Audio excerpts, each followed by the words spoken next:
এবার ইসরায়েলি পণ্য কোকা-কোলা ও পেপসি বয়কটের ডাক দিয়েছে উত্তর আফ্রিকার দেশ মরক্কো।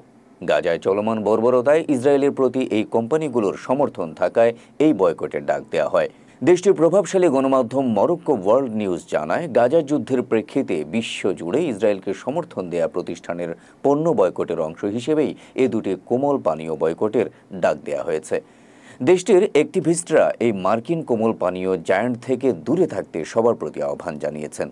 বয়কট কোকা-কোলা হ্যাশট্যাগ সহ সোশ্যাল মিডিয়ায় এ সংক্রান্ত বিভিন্ন পোস্ট দিয়ে বলা হচ্ছে, কোকা-কোলার পণ্য কিনে খাওয়ার মানে হলো ফিলিস্তিনি ভাইদের রক্ত পান করা। অনেকে আবার এসব কোমল পানীয়ের বদলে মরক্কান পুদিনা চা ব্যবহারের পরামর্শ দিচ্ছেন। তাদের দাবি, কোমল পানীয়ের বিকল্প হিসেবে এই চা ব্যবহার করা হলে তা হবে স্বাস্থ্যকর, সেই সঙ্গে এটি স্থানীয় অর্থনীতির জন্য ইতিবাচক হবে।